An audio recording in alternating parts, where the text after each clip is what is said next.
नाज़रीन, नए DGISI का मामला आप जानते हैं। अब इस बात को तकरीबन गालबन कोई 12 दिन हो चुके हैं। अब कुछ लग रहा है कि कुछ डेवलपमेंट्स होना शुरू हुई हैं। इस मौके के ऊपर इस किस्म की चीज़ होना मेरे ख्याल में एक सिग्निफिकेंट है। जो तीन बड़े हैं वो एक ही जगह पे इकट्ठे हुए हैं और उनकी आपस में एक मुलाकात हुई है।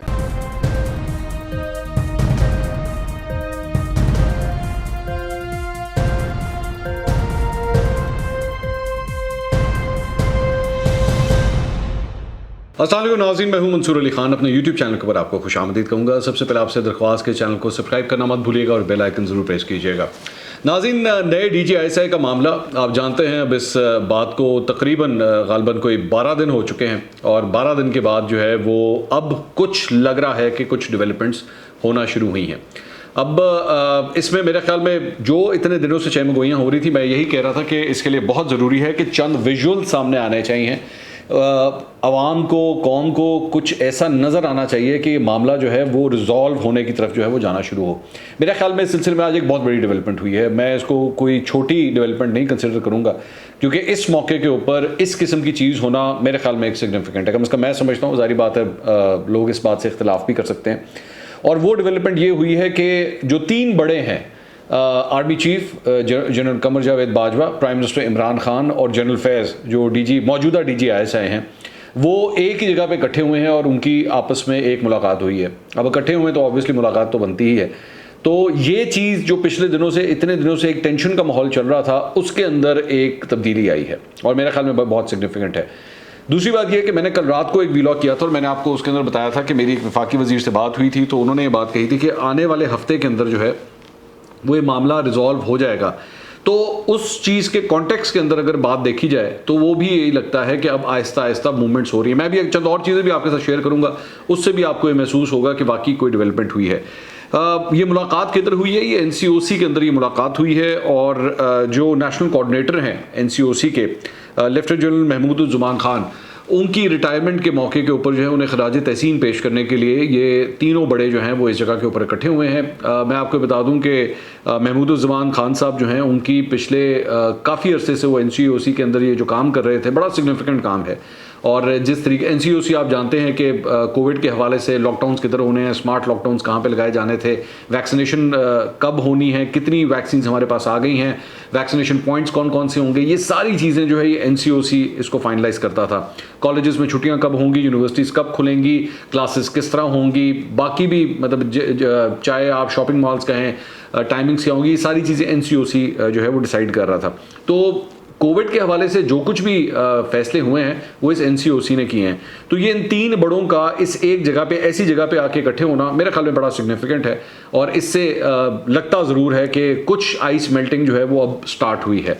लेकिन ऑब्वियसली मैं, यकीन कीजिए, मैं ये बात जानता हूँ कि मेरी जगह कोई और चंद ऐसे एंकर्स हैं, वो अगर होते ना और ये पिछले दौरे हुकूमत की बात होती तो एक एक चीज़ को बैठ के जो है ना बड़ा माइन्यूटली देखा जाता। अच्छा जी, इमरान खान साहब की नज़रें कैसी थी, क्या उनके चेहरे के ऊपर खुशी थी या नहीं थी, उदासी थी, गुस्सा था, कैसा था, जनरल बाजवा ने जो है वो इमरान खान साहब को किस तरह देखा, या उनके आपस की बॉडी लैंग्वेज कैसी थी, वो किस रुख में बैठे हुए थे, क्या वो आपस में हम कलाम हुए या नहीं हुए, जनरल फैज़ वहाँ पर बैठे हुए हैं, जनरल फैज़ जो है वो किस तरह सारी चीज़ों को देख रहे हैं। तो ये बड़ी माइन्यूटली जो है ना इस तरह लोग बैठ के इसको ऑब्जर्व करते हैं। बट आई एम सॉरी, मैं इस डिबेट में नहीं जा सकता, क्योंकि फ्रैंकली स्पीकिंग मैं कोई बॉडी लैंग्वेज एक्सपर्ट नहीं हूं। मेरे पास ऐसा कोई स्किल नहीं है कि मैं आपके सामने ये चीज़ रख सकूं। मेरे सामने एक वीडियो है जो आज रिलीज़ की गई है और वो ये सीधी सीधी बात बताती है कि ये तीन बड़े जो हैं, अच्छा बाय द वे इनके साथ असद उमर भी वहीं पे मौजूद थे।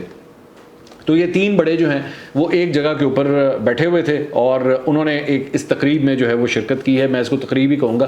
So it's a significant step. At least कोई वो जो इतने दिनों से एक टेंशन का माहौल चल रहा था, उसके अंदर एक अच्छी डेवलपमेंट है। दूसरी बात ये कि मैंने कल आपको एक खबर दी थी और मैंने आपको ये कहा था कि जो मेरी वफाकी वज़ीर से बात हुई है, उन्होंने इस बात की तस्दीक की है कि उन्हें यानी कि प्राइम मिनिस्टर हाउस को जो नए DGISI के लिए जो समरी है वो अब मौसूल हो चुकी है। तो उसके अंदर फर्दर डेवलपमेंट ये हुई है कि आज जियो न्यूज़ ने इस खबर की तस्दीक कर दी है और जियो ने कहा है कि जी, अब उन्होंने कहा कि अब इनको जो है वो समरी रिसीव हो गई है। लेकिन मैंने आपको कल रात को ये खबर दी थी कि मुझे कल रात इसकी कंफर्मेशन मिल चुकी थी कि जी समरी आ चुकी है। अच्छा, इसमें एक और जो एंगल है वो ये है कि जियो ये कह रहा है कि समरी के अंदर जो है वो लेफ्टिनेंट जनरल नदीम का नाम है, लेकिन जो बाकी 2 नाम हैं वो नहीं बताए गए।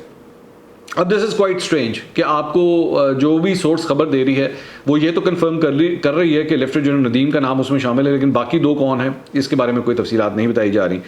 अच्छा, दूसरी बात ये कि मेरे पास अलबत्ता 3 नाम आ चुके हैं। मुझे जो बाकी 2 नाम हैं वो भी मेरे पास मौजूद हैं, लेकिन मैं अभी आपसे इसलिए शेयर नहीं कर रहा क्योंकि उनमें से एक नाम, मैं आपको पहले बता दूं, उनमें से एक नाम जो है, जो पहले 3 नाम आए थे जब पहली दफ़ा एयरवाई के ऊपर ये खबर आई थी, आपको याद होगा सबसे पहले एयरवाई पे खबर आई थी, हमने उसके ऊपर भी एक वीलॉग किया था, मैंने आपको बताया था। उन तीनों में से एक नाम डिफरेंट है कि जो मुझे अब इस मरतबा मिला है। 2 नाम एक जैसे हैं लेकिन एक नाम डिफरेंट है, तो इसलिए मैं अभी उसको अपने तक ही रखूंगा। मैं बिला वजह की चहमगोइयाँ नहीं करना चाहता, मैं बिला वजह की एक र्यूमर मॉन्गरिंग नहीं करना चाहता, मैं उसका सोर्स नहीं बनना चाहता, तो इसलिए I will not disclose those names. लेकिन मेरे पास 3 नाम आए हैं, उसमें से एक नाम ARY की खबर से डिफरेंट है। लेफ्टिनेंट जनरल नदीम का नाम उसके अंदर भी है, लेकिन एक नाम जो है वो डिफरेंट है। अलबत्ता एक बात तय है कि ARY ने जो खबर दी, जियो ने जो खबर दी और मेरे पास जो खबर है, तीनों में लेफ्टिनेंट जनरल नदीम का नाम मौजूद है। ये ज़हन में रखिएगा, वो नाम जो ISPR ने रिलीज़ किया था वो नाम तीनों ही जगहों के ऊपर मौजूद है। तो लग इस तरह रहा है कि डायरेक्शन जो है वो एक ही तरफ जा रही है, लेफ्टिनेंट जनरल नदीम की तरफ। बट ऑब्वियसली मैं इसको बिला वजह जो है इस पर नहीं स्पेकुलेशन नहीं करना चाहता कि पता नहीं आगे चल के क्या हो, क्योंकि यकीन करें कि इमरान खान साहब एक बड़े अनप्रेडिक्टेबल आदमी है, वो किस वक्त बैठ के टर्न ले लें नो वन नोज। सो इसलिए I will not say on that. अलबत्ता एक और जो सिग्निफिकेंट बात है वो ये ज़हन में रखिएगा कि ARY ने जब ये खबर दी थी तो उसके साथ ही जब खबर दी थी तो उसके साथ ही मुख्तलिफ चैनल ने भी ये खबर दी थी कि प्राइम मिनिस्टर हाउस को जो है वो ये समरी रिसीव हो गई है।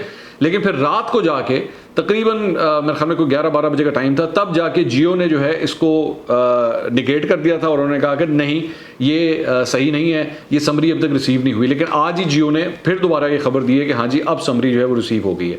तो ये जो भी डेवलपमेंट्स हो रही हैं, एक तो तीनों बड़ों का आपस में मिलना, समरी का रिसीव होना, इसकी जियो की जानिब से तस्दीक होना, और लग इस तरह, और जिस तरह वो जो मुझसे कल एक वफाकी वजीर ने बात की थी, लग इस तरह रहा है कि अब हम किसी कंक्लूजन की तरफ जाने लगे हैं। एक और बड़ी इंपॉर्टेंट डेवलपमेंट जो है वो हुई है गुजरांवाला के अंदर। अच्छा, ज़हन में रखिएगा कि गुजरांवाला कोर के अंदर भी तब्दीली हुई थी, उनके भी नए कोर कमांडर जो हैं वो अनाउंस हुए थे 6 अक्टूबर को जब हुआ था ये सब कुछ।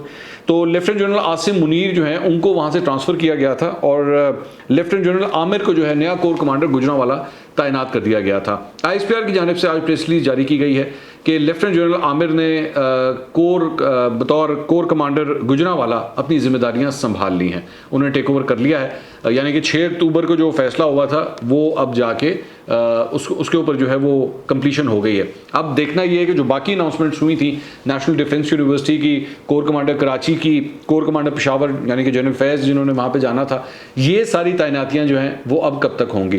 तो कम से कम वो जो साइकिल स्टार्ट होना था उसमें से एक डेवलपमेंट जो है वो अब वो भी सामने आ चुकी है। दूसरी बात ये कि आज ये सब कुछ जब हो रहा था तो इसी दौरान शहबाज शरीफ साहब जो हैं वो आज कौमी असेंबली के अंदर मौजूद थे और वहाँ पे वो तकरीर कर रहे थे। तो ये जो टेंशन का माहौल बना हुआ है उसकी वजह से मैंने देखा कि जो गवर्नमेंट के बेंचेस हैं उसमें मुझे मुराद सईद नज़र आए, आमिर डोगर नज़र आए, लेकिन बाकी बिल्कुल उनके बेंचेस जो है ना वो खाली खाली से नज़र आ रहे थे।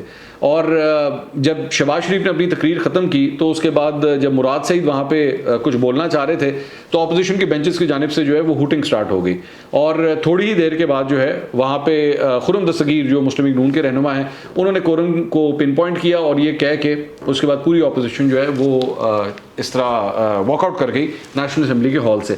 तो ये जो बिला वजह की एक अनसर्टनिटी फैली हुई है, बिला वजह की जो टेंशन फैली हुई है, मेरे ख्याल में अब इसको कंक्लूड होना चाहिए। और ये जो तीनों बड़ों की एक मुलाकात हुई है वहाँ पे NCOC के अंदर, मेरा ख्याल में एक अच्छी डेवलपमेंट है क्योंकि इसकी वजह से पॉलिटिकल सर्कल्स के साथ साथ जो इकोनॉमिक सर्कल्स हैं, चाहे वो स्टॉक एक्सचेंज हो और वैसे भी लोगों के अंदर जो है ये एक बहुत बड़ा सवालिया निशान है। लोग पहले ही बेचारे बड़े तंग हैं महंगाई की वजह से, बिजली के रेट की वजह से, पेट्रोल के रेट की वजह से, डॉलर किधर चला गया है, महंगाई का एक तूफान हमारे सामने खड़ा हुआ है जो अभी हमें आके घेरने वाला है। तो इस सारी चीज़ के अंदर पॉलिटिकल अनसर्टनिटी भी हो तो बिला वजह की एक टेंशन जो है वो खड़ी हो जाती है।